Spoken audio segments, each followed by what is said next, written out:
Michael J. for Hope for the Warriors. Started back in '06 at Camp Lejeune. Military families witnessing the effects of war on their loved ones. Now, almost 20 years later, they've aided over 53,000 service members, veterans, and families with confidential, high-quality behavioral health care services at little or no cost to post-9/11 vets and their families. Over 91% of every dollar donated goes directly to the programs. If you're as concerned about our heroes as I am, go to hopeforthewarriors.org.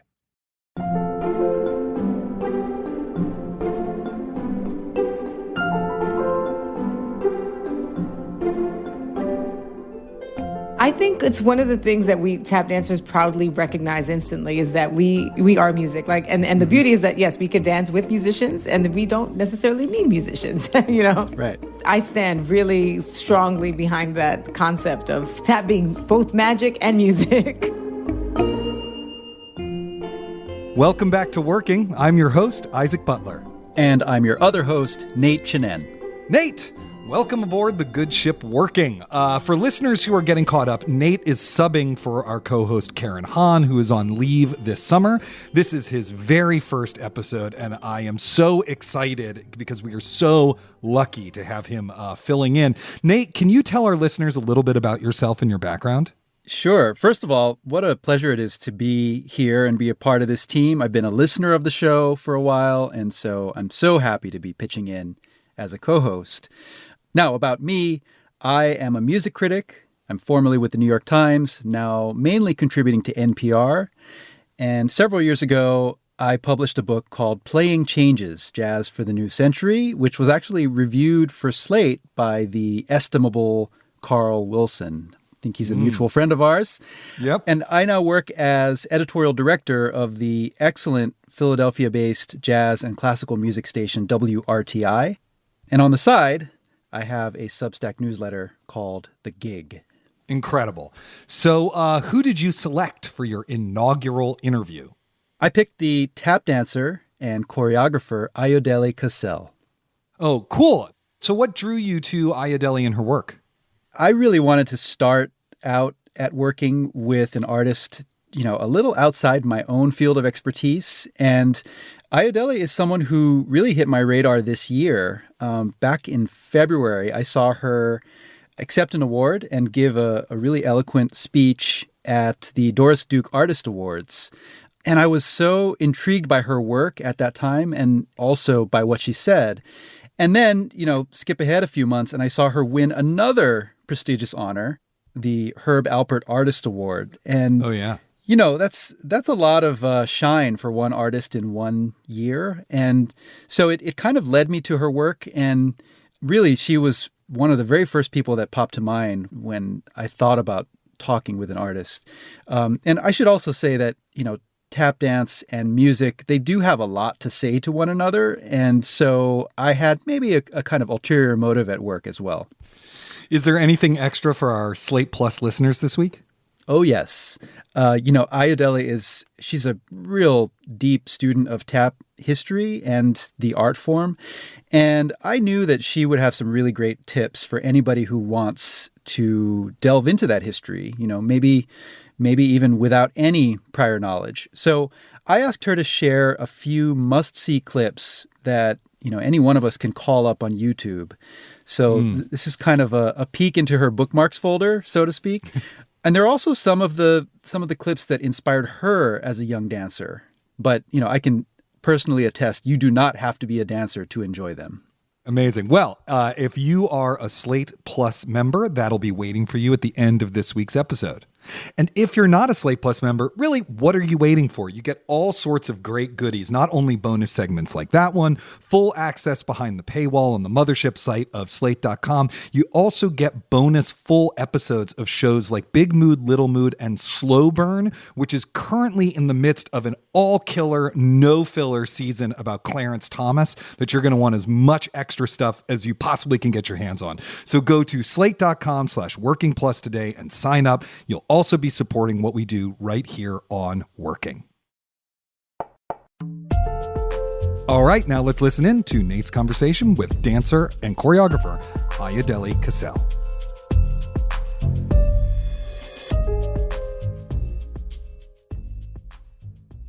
Ayodele Casel, thank you for joining me on the Working Podcast to talk about your art. It's such a pleasure to meet you. Oh, I'm happy to be here. Thank you for the invitation. We are only halfway through 2023, and yet I've already seen you win a Doris Duke Artist Award and a Herb Alpert Award in the arts. What do these prestigious awards mean to you, and how do they reflect on your work?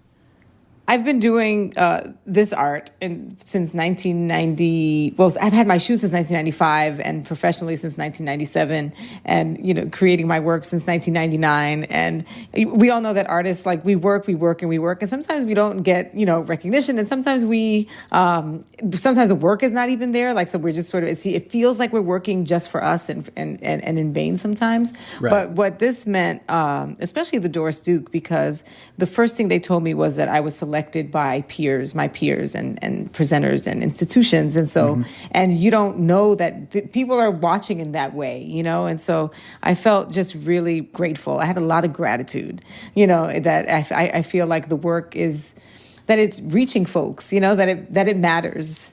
I think that's the thing that I feel like any artist wants, is for their work to make impact.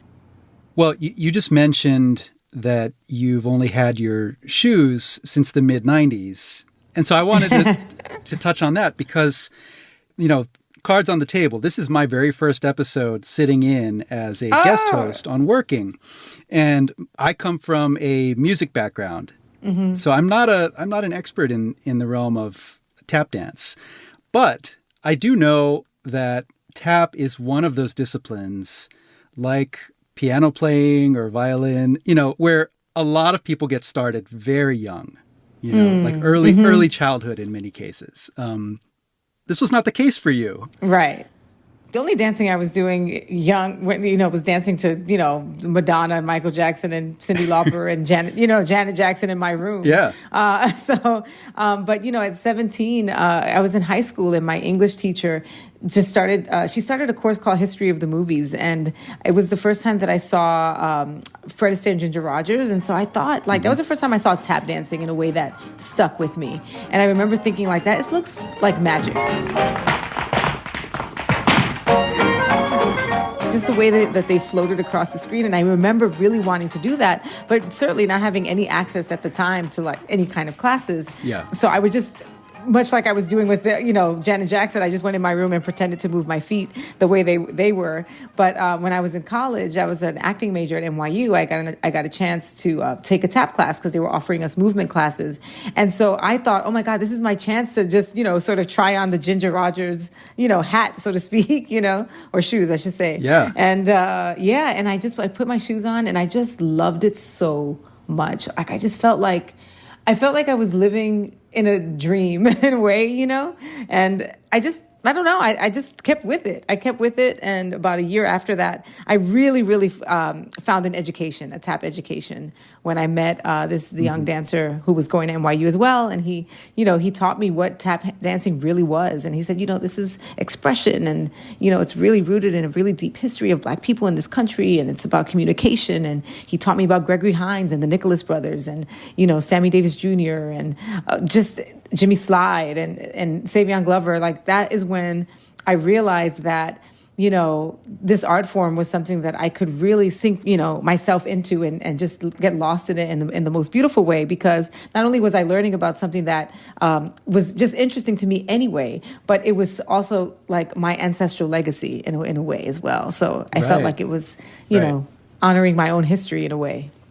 I want to go more deeply into that cultural aspect. But first, I don't want to forget to ask, the fact that you came to tap in your, early college years, I wonder whether you think there's a part of your experience that actually benefited from that later exposure. Do you think that had you been, tap dancing at age 5 or 6, are there certain things that you would have to later unlearn or shake off? It's a great question because I absolutely believe that being a little bit older and also coming into it at the time that I did, which was in the 90s, where tap dancing was having a resurgence. There was culturally and in theater, with Bringing the Noise, Bringing the Funk being at the Public Theater and then transferring to Broadway. There was a lot of focus on young people, but there was also a lot of focus on self-expression and authenticity. And I think that whereas when you go to dance school, you learn things in a very specific way, kind of like everybody does it the same, right? And maybe it's toward a different goal, where it's like for your recital or for, like for looks, for visual entertainment. Whereas I think coming into it at the age of 19, in that time in the 90s, where tap dancing was really being shared as a mode of self-expression and so musically, and also so rooted in the contemporary form. And at the time, I always say the 90s was the best time for, that was hip hop's reign, and so I feel like we had such great music. And I think that those rhythms and that culture, that urban culture, that New York culture, in Savion's case, he was from Newark, all of that, our identity was really fueling the art form. And I think when you're older, you can, I think it's easier to understand how to tap into that, no pun intended, faster, So in that way, I do think I came in right at the right time. You may have come to this art form, relatively late, but you caught up really fast because when you say that you put on your first pair of shoes in, I think you said 95? Yes. I saw a clip on YouTube of you with Savion Glover in 1997.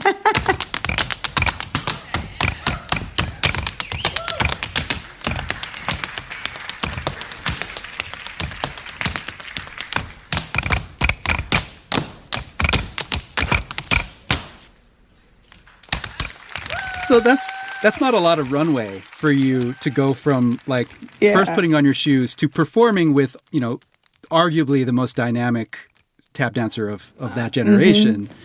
How did that happen? I was obsessed. I have an obsessive personality. I had one when I was younger for sure, but I was obsessed with it. I was practicing all the time. I was practicing golly, in the grocery store, on the subway, under my desk. I was practicing, in a studio. I just was constantly moving my feet. I was constantly listening. Every time I would listen to music, I would try to hear what I could do with my feet to that particular, song. And so, I just put hours and hours and hours and hours and hours on it, And also, I don't know, I showed up to everything that was happening around the city. And if they were on TV, I would record it. I was just constantly practicing. So that's how that happened. You are an Afro-Latina artist with roots in the Bronx, and you also spent time growing up in Puerto Rico. Yes. So there's a New Yorican aspect. You also you consider yourself a Black American artist as well, right? And so there's multiple strains of culture here, but I feel like the one that feels most resonant with respect to what you're doing with tap, and correct me if I'm wrong, is this sort of New York, Puerto Rican musical and sort of performance perspective. And it seems like you're really bringing a lot of that perspective to your work. Yes. Did you feel that was something that had not been properly addressed, or was there a need for that voice? I didn't see it represented at all. And I didn't necessarily think we need this, but I feel like, because going back to what I was saying about tap dancing, celebrating the individual expression, it was almost inevitable that it would come out, because that was my experience, right? So I just happened to be my father's Black American, my mom is Puerto Rican, and I grew up in Puerto Rico for about 6 years in the formative years. So when I was 9 to 15, so I know, I speak the language. I grew up listening to the music. When I was in college, I would go to all the Latin clubs in the city with my girlfriends, and so naturally it would make sense that would just make its way into my artistic expression. And my very first show, one-person show at the Triad Theater on 72nd Street was with a 10-piece Latin band. Wow. And so there was something, I was listening to the music so much, I said, I want to share something about the things that bring me joy. And what was bringing me joy at the time the most was tap dancing and listening to Latin music. And so my stepfather, who actually played in a charanga band, said, okay, he's like, I know the musicians. And he put together a 10-piece Latin band of like giants. Many of them have since passed because these are people that used to play with Eddie Palmieri and like Tito Puente. And so, and because of my love for theater and storytelling, it was like a 75-minute set of me just sort of giving voice to my experience growing up and the things that I loved and dancing to like cha-chas and danzones and all those, all that music. Yeah. I love all of that coming together in this early performance. Was it difficult to literally be heard in a space like that? I mean, a 10-piece band, playing a kind of music that's not quiet. Being heard is always a thing with tap dancing. We're always trying to find the greatest combination of instruments that are going to, equally amplify us and the musicians. And you're right. It was a very big sound. And so if you didn't hear me when the energy was like at 100, you could see my physical sort of, expression of that. But then I also played some cha-chas and some slower stuff that, where I could really, really be heard. Yeah. But most importantly, I think what I loved the most was that people could feel what it was that I was doing, and I think that has been the most important thing for me as an artist and as a tap dancer is like, what are you feeling when you see me dance or when you see my work? I'm thinking about a clip I saw from your show, When I Have the Floor. While I Have the Floor. Mm-hmm. While I Have the Floor, sorry. That's okay. There's a voiceover that you do, and you're dancing against this recording. And at one point, you say that you think of tap dancing as a kind of magic. And here's the quote. Tap dancing is genius. I think it's like magic. That you have two pieces of metal on each foot and an infinite amount of music. And that really struck me because I think the standard way of thinking about tap is as an art form that really engages with music, but you're saying, no, this is music. And so let's talk about that a bit. Yes. I mean, did you come around to that conviction, or did it always feel intuitive to you? Yeah, I think it's one of the things that we tap dancers proudly recognize instantly is that we are music. And the beauty is that, yes, we could dance with musicians and we don't necessarily need musicians, because we can sing the song with our feet, and so I stand really strongly behind that concept of tap being both magic and music. Yeah. And so when you're developing patterns for yourself, are you also looking to like conga patterns and like drum patterns? Is there a kind of study across that line for you? I believe so. And, I think we could probably say this about, jazz and in other forms of music as well. But the thing that I loved so much about listening to Latin music was that I loved that I could hear, there were some days where the bass really moved me. And I feel like the bass is like the heart and soul of a Latin song. But then there were times when I would listen to I would hear the piano and I would just love and relish what the piano was doing, what the pianist was doing. And then, of course, it was in an artist like Ray Barretto and Mongo Santa Maria, you get into, what their rhythmic expression is. And it's just that phrasing is so sophisticated.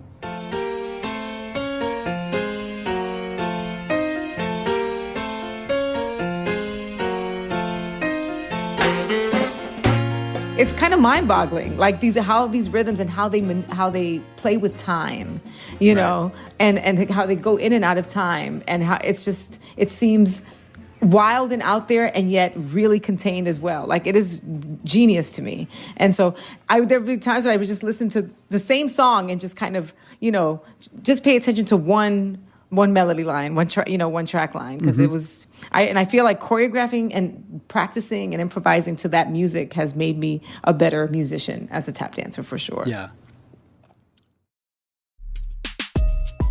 We'll be back with more of Nate's conversation with Ayodele Casel after this.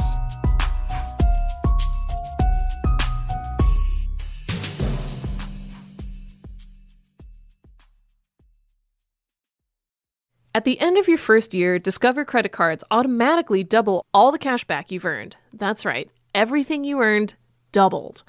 All the cash back from eating at your favorite soup dumpling restaurant doubled. All the cash back from that trip where you sort of learned to snowboard also doubled. And the best part, you don't have to do anything ridiculous to get it. Nope, Discover does it automatically. Seriously though, see terms and check it out for yourself at discover.com/match. This episode is brought to you by Bank of America. If you own or operate a business, whether it's a local operation or a global corporation, partnering with Bank of America could be your smartest move. By teaming with Bank of America, you'll enjoy exclusive digital tools, award-winning insights, and business solutions so powerful, you'll make every move matter. Position your business to capitalize on opportunity in a moment's notice. Visit bankofamerica.com/bankingforbusiness to learn more. What would you like the power to do? Bank of America, N.A., copyright 2023. Hey, listeners, it's Isaac Butler here. Hope you're doing well. Just wanted to say that if you're enjoying this show, please make sure to subscribe to it wherever you get your podcasts. And if you already subscribe, why not rate us or review us or recommend us by, if you're on Overcast, clicking that little star button. Anything you do like that helps us gain new listeners and really helps us grow this show. So thank you in advance. Okay. Now back to Nate's conversation with Ayodele Casel. So we mentioned While I Have the Floor, and this was a piece that you developed, I guess, is this from 2016? 2016. Right? Yes, you're right. I haven't seen it, but I've seen clips. And based on that and some of the reviews that I've read, I have a pretty clear understanding that this piece it's a one-woman show. It is a work of autobiography and theater, as well as a dance piece. And yes. So, the fact that you started out as a theater studies major and you have that performance tradition in your history, I'd like to talk about how you bring this all together, because you seem very much like a pure tap fanatic and very much like all about honoring that tradition. But you also seem like someone who's really interested in breaking out of whatever box may exist around that tradition. So is there a negotiation there? How do you sort of put that together? Yeah, I wanted to be an actor since I was 9 years old. That's what I wanted to do. And everything that I saw, every movie that I saw since 9 was like, oh, I'm going to do that one day. I'm going to do that one day. And I went to NYU for acting. I was an acting major. And tap dancing just happened to grab my attention and, give me this whole other level of expression. And so I remember then my tap dance career just sort of took off, and I remember feeling a little sort of just not regretful, but just missing that other aspect of myself that I had basically kind of put to the side in order to pursue this dance form. And so I've always been doing a little bit of a dance, acting, I did some television stuff, and then I would just go back to just touring, whatever. And so I would kind of go back and forth like that. But one thing, I was talking to my friend Tracy Toms about this. She's in musical theater. Well, she's an actress, period. But she, and I was saying that the thing that I didn't like about the acting business was I didn't like the hustle of going to all of the auditions and not really getting to really kind of sink your teeth into work, because the competition was so great. So I was always trying to find a way to marry the two loves. How do I marry tap dancing and how do I marry my theatrical expression? And then I was also, because I also had seen the power of tap dancing to tell stories. I mean, Bring the Noise, Bring in the Funk was incredibly, it was masterful, that piece. And so tap dancing can live in this world, as well. And so what I did was, I was concerned with the way audiences were just looking at dance concerts, tap dance concerts. And I felt like they would talk about the virtuosity, but I felt like they weren't walking away with anything else that was moving to them. Yeah. And me, as an avid theater person and as an avid movie, film person, I was like, I want to feel something. I want people to feel something when they're watching me. And so I started to do it's the first, in 2005, I did this piece called Diary of a Tap Dancer, where it was the first time I started to do voiceover along with tap, so that the audiences could get a little bit more of a sense of, A, who we were, and B, that they would receive the tap dancing portion of the entertainment with, just more openly, Yeah. And so when I got to do While I Have the Floor, that was me really saying, well, okay, I can be in control of the narrative. If there's not work out there that really sort of can honor the depth of my expression of what I'm able to do, in both acting and both dancing, then I can write it myself, That seems like such a key insight that you had about audiences at, dance concerts, because it's a lot of work to put a show together. And I have to imagine that for so many people, you can get sort of lost in the sauce, and sort of get so immersed in the technical aspect and the sort of the production aspect and figuring out how to just nail this thing. And then you don't necessarily always ask the question, like, how is this landing emotionally? How is this, resonating for people who may not know what a ball change is, like, Right. let alone like all the really sophisticated stuff that you're doing. Right. When I go see theater, when I go see a film, if I don't cry, then I feel like they failed somehow.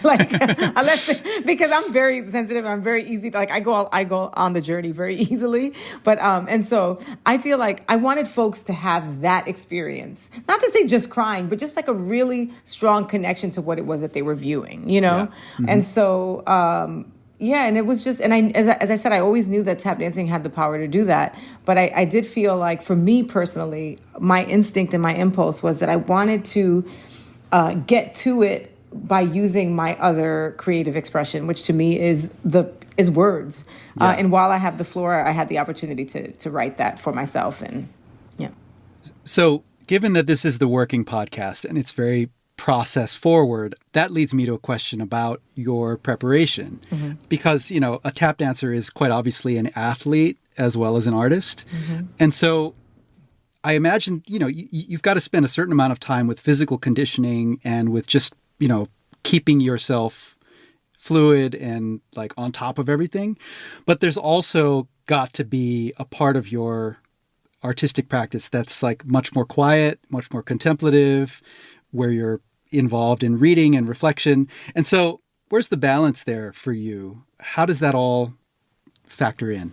That is so spot on. I think both are equally as important. I will say that as I've gotten older, the taking care of your body has become a very, very big thing for me. When I was younger, tap dancers, we're not ballet dancers. So we didn't have the practice of stretching and doing a full warm up before. We just literally put on our shoes and go. Not realizing, especially when I was younger, the impact to your knees and your lower back and those things, So, and I've gotten to the point now in these last couple of years where I've actually had, I had a fractured back, a fractured spine last fall. Yes, and I'm still recovering from that. And so that requires a lot more warming up and a lot more conditioning and a lot, it takes hours leading up to performances and sometimes just the days, weeks, just sort of in preparation for the next thing, just so that I can get through it, But also I spend a lot of time really, I'm going to use the word daydreaming but really, just thinking deeply about what it is that I'm working on and what do I want the outcome of this to be? What do I want to say with it? What is the device that's going to make this point land?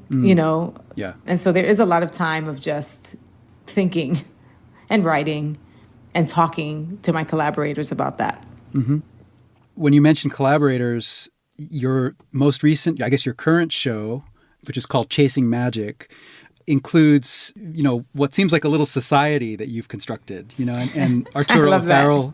Arturo is one of those people. Yes. And there's a core of dancers that you work with. And there are some other folks involved. So my impression of this work is that it is very much a community-minded work, but there's also sort of an experience that comes out of pandemic isolation that's in there. Yeah. And it seems like a piece that you really thought a lot about how to thread that needle, how to sort of get all of those things in orbit properly.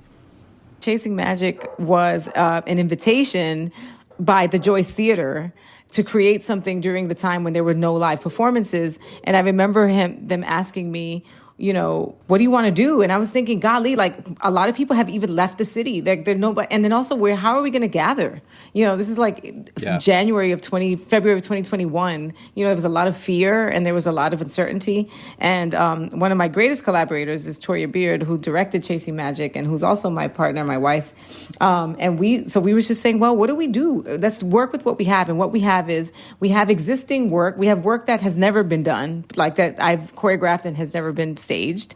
We had work that had been done, but we hadn't done it in a few years. And we made calls, and people said yes. The people who were in town, I ended up sending them videos just via text and saying, hey, can you learn this? And we shot that. We had one day of rehearsal, and we shot in 6 hours. Wow. And that was how that came together. Yes, essentially. And Arturo, he came in. I said we were going to do a 6-minute thing, and we danced and played for 14. We had to edit it down because it was a 14-minute piece. But it was just like beautiful the way everybody came together. But now you've taken Chasing Magic on the road. You just presented it at the Spoleto Festival, and so how has it evolved from this kind of hothouse pandemic piece to sort of a living work with actual audiences in real space? What's the difference in alchemy there? Yeah, the difference we learned very quickly when American Repertory Theater invited us to do the first live version of it and we had 2 weeks to put this from film to live. And that was that we realized that I couldn't be in all the scenes at once, like from one to the other, because I remember we would go, well, the next dance comes, and I was like panting heavily because I'm like, I can't do all of these dances in a row. So we had to create, Toria, our director, created transitions. Just like, how do we get in and out of, how can we make each chapter sort of its own like world, and then how do we sort of mystically move from one to the next and the next. And so that's how we ended up getting to the live version, was creating some transitions, me giving over some of these dances to our brilliant like dance collaborators who were there, Naomi Funaki, who she's like just an incredible young dancer. I think the one thing that remains, I think, from the film is that spirit remains on stage. The people that we dance with they're just so, there's a relationship that we have cultivated that happens in all of the days leading up to any performance. You know what I mean? And so you see that people see that community on stage and they feel it. Yeah. And I'm sure to be in that audience, it's got to be a beautiful vibration, but we've been talking about, really almost exclusively, we've been talking about work where you control the creative dimension almost entirely, right? But there's at least one really big example of you working within a larger system. And this is, of course, your tap choreography for the Broadway production of Funny Girl. There's a really wonderful video on YouTube that I saw where you are in a studio with two of the dancers from the production, and you're basically going, it's like a 20 something minute video, and you're going through a sequence, phrase by phrase. The premise is that, Ayodele Casel is going to teach you how to do this sequence. I mean, you've got to be pretty advanced tap dancer if you can actually follow along. Now, a lot of people learn by both rhythm and also knowing what the steps are. I mean, we can go step, step, heel, heel, dig, spank, heel, shuffle, step, brush back, heel, shuffle, hop, shuffle, step, heel. That is a thing. Or sa te ti u pa pi u ta ta ta ta ta tu ta ti u a a i u. And then of course the way. But it also leads me to a question, because watching it, and I watched it with my 9-year-old daughter who takes tap classes. I said, hey, maybe you'll learn something, we'll see.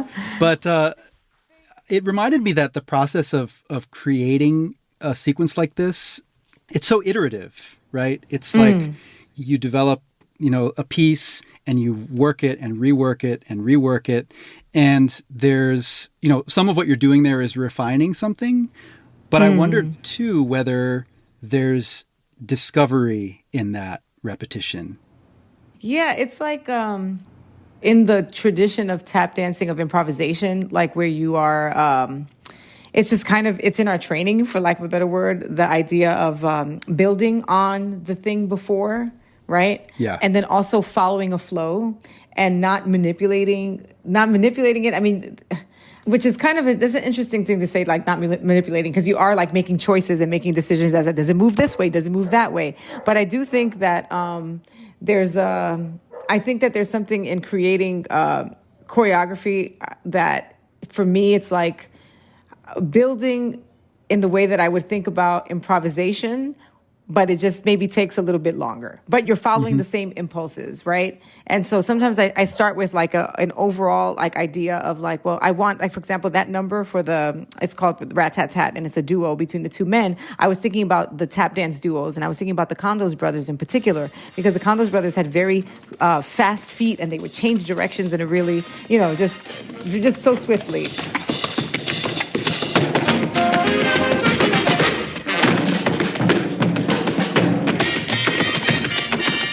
And then, so I'm thinking about like tempos and what does this sound like? It sounds like the drum, and how does it flow? Basically, how does it flow? And then that's how you build on it. It just builds on a flow. Mm-hmm.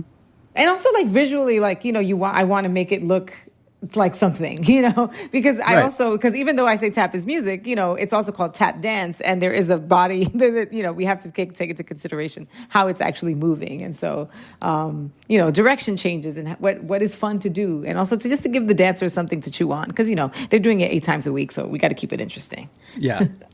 Well, as we're sort of beginning to wrap up here, I wanted to specifically ask about your role as an ambassador for this art form. I think it's undeniable that you are that. And thank you. Is this something that you how much of a conscious effort do you put into that side of this, the advocacy and, doing interviews like this, and really like articulating what you know to be true about this art form?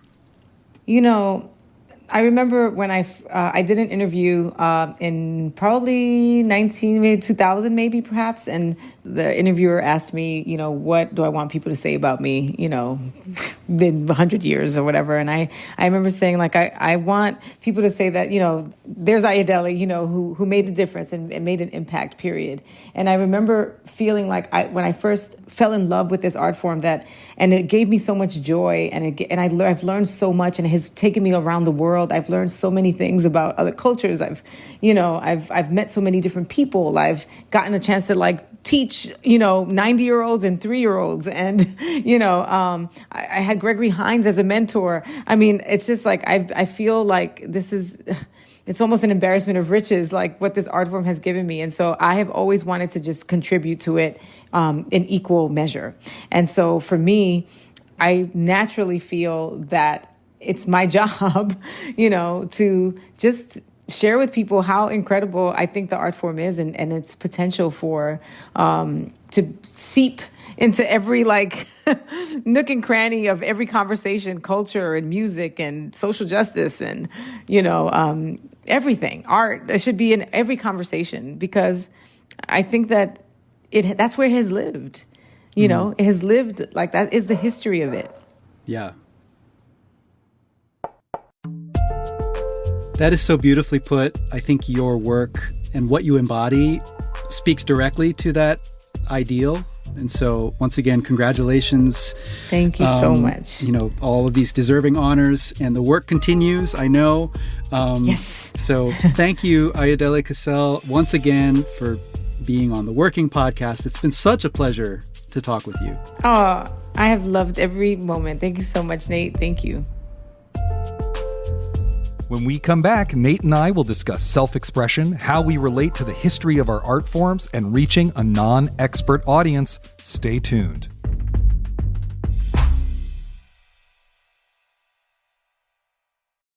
Diamond for diamond, no one compares with Mervis. At Mervis Diamond Importers, our natural diamonds come straight from the mines in Africa, and our mermaid lab-grown diamonds beat all others for quality and value.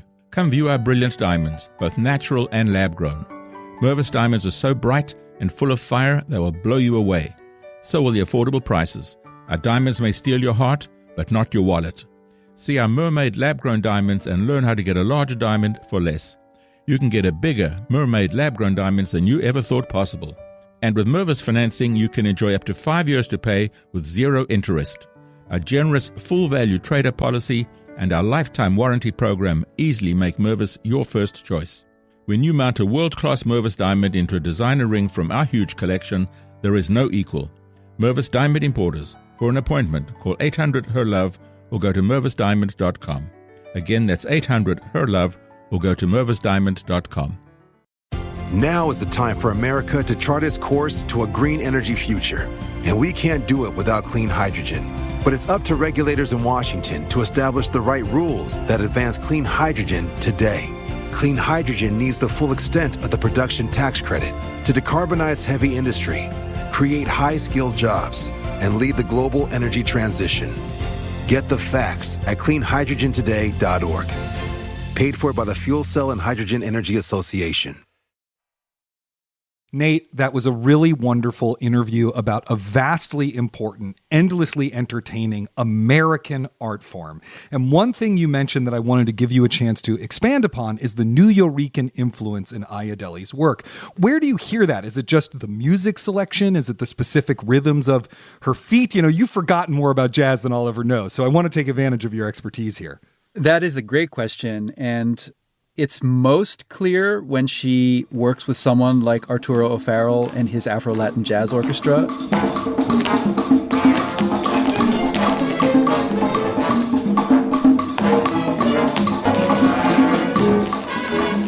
And, if you have a chance to see footage of her and Arturo in a sort of improvised duet, it's really, astounding. But, on more basic terms, I think you can also hear the way she articulates rhythm as a dancer. And if you know what to listen for, you can hear the pulse of clave. And Isaac, are you familiar with clave? Yeah, are you talking about the, well, I'm familiar both with the instrument, but also the duck, the duck, the duck, the duck, the duck.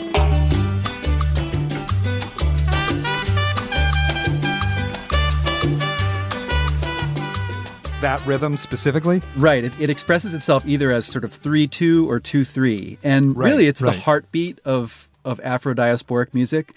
And it even is foundational to rock and roll. But the place that most of us hear it in music is in music like mambo and in Latin jazz. And, I think if you hear Ayodele dancing, I think you can hear that clave, in varying degrees of presence. But it's always there. Yeah, totally. Also, obviously, I'm someone who writes cultural history, so of course this would appeal to me. I love the kind of epiphanic moment, her discovery of the history of tap as an African-American art form while she's in college, helping her to enable her expression. I mean, not to mention the amazing dancers she named. Gregory Hines, the Nicholas Brothers, Jimmy Slide, Savion Glover. I've seen two of them live, the other two obviously not, but incredible performers. I sometimes feel like young artists or my students, I should say, have a certain, indifference towards, maybe even hostility to the history of their art form, because when you're young, it's like, I'm going to do my own thing, man. But that history can absolutely be something that helps you do your own thing. Yeah, 100%. And this is where I felt a real sort of unexpected kinship with Ayodele in conversation, because as soon as she started talking about lineage and cultural history and the lessons of a previous generation, it just felt so familiar to me, because this is how musicians talk in jazz circles. The history is like a living resource. And it's also like often a burden to be shouldered, because there's so much greatness in the past, and you have to, as an emerging artist, you have to figure out what you carry forward, what you internalize, what you decide to shrug off, it's really heavy. But if you reject it out of hand, then you're missing out on so much personal expression and access to, everything that makes the art form work and great. So I think her story is such a great example of how to find that history empowering, and how it actually gives you a purpose moving forward. Yeah, totally. And you two also brought up something that I feel like is a big issue in just about every art form, but you do hear about it a lot in jazz specifically, in the 21st century, jazz in the 21st century, as you put it, right? How do you reach audiences that might not be an expert in your chosen art form and indeed might be intimidated by it? I don't mean how do you get them to walk in the door? That's a question for a marketing podcast. I mean how in the work and in the way the work is shaped, do you speak to an audience that, might not be an expert in bebop or abstract expressionism or opera or, whatever art form you're doing? Ayodele brought up emotion as one way to bridge that divide. And I'm wondering what are some other ways you see artists solving that problem right now? Yeah, there's so many possible ways to make that happen, but I do want to focus on that one.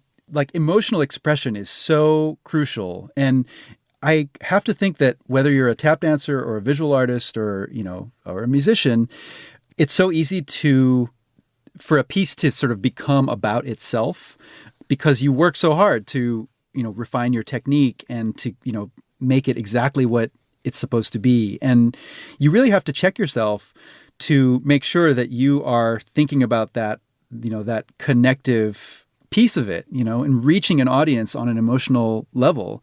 I think a really good example, actually, Isaac, the last time I ran into you in person was in the lobby of the Metropolitan Opera, right? Right. Yeah, totally. During the intermission for Terence Blanchard's Champion. And yes, the lead of which was Ryan Speedo Green, who was a guest on an earlier episode of Working. That was actually why I was going to see it, because I was interviewing him the very next day. Yeah, and I think neither of us is like a really deep opera head, right? But no, I want to be, but I'm not. But that piece, Champion, I mean, I think some of the deep opera heads may have quibbled with it more than the two of us did. I thought it was such an incredibly powerful work, and it came down to human emotion, and sort of it was so legible and so powerful, and that's kind of the fundamental thing, and that that can be the case in tap dance or in opera or sculpture or anything, really. Yeah. It's funny because I just want to go to bat for there's another strategy that's the polar opposite that I find really interesting, and to go back to opera, like Philip Glass's Akhenaten, for example, right? Where the work somehow in its opening few minutes is very much like, this isn't necessarily a story. You're not necessarily going to understand this. It's not even in a language that's still spoken on this earth, right? This is an experience, and you're just going to we give you permission to experience it however you're going to experience it. Or, when he and Robert Wilson did Einstein on the Beach, and the audience, it was 4 hours with no intermission. And they said in advance, you can come and go as you please. Mm-hmm. Yeah. You can leave for 20 minutes, use the bathroom, get a drink, and come back. That there's a way in which it can also be freeing to just give the audience the permission to not have to make sense of it. Absolutely. That's a really wild thing. That's only, I think, very, a late 20th century development. But I there's part of me that finds that very freeing and interesting as well. Completely. I for a little over a decade, I lived in Beacon, New York, and this is home to a museum called Dia Beacon. And it was such a beautiful thing to raise my kids in this town because we treated the museum like it was, it's literally in our backyard. And so they grew up wandering in and out of Richard Serra's gigantic, torqued ellipses. And those sculptures are the essence of what you're describing. It's like they don't give you any kind of message. It's all experiential. Each person interacts with the space and with the presence of these sculptures in a way that is not replicable because, the experience happens within yourself. Yeah. And I think that's another really powerful way to go. But it does put a sort of burden on the creator because you have to sort of, like if it doesn't work, it doesn't work. Oh boy. Yeah. Boy, is that ever true. Well, that's all the time we have for this week's show. I just also want to say, if you want to know more about the history of tap and see some blistering performances from legendary dancers, I cannot recommend more highly the documentary No Maps on My Taps, which is currently streaming on the Criterion Channel. And if you want to support what we do right here on Working, just going to remind you one more time, go to slate.com/workingplus and sign up for Slate Plus today. You'll get all sorts of great goodies, full access behind the paywall.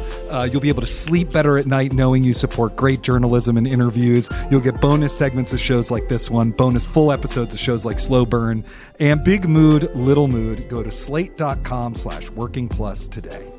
Thank you so much to our guest this week, Ayodele Casel, and also to Cameron Drews, who always keeps us fleet on our feet. We will be back next week for Isaac's conversation with the singer-songwriter Peter One. Until then, get back to work.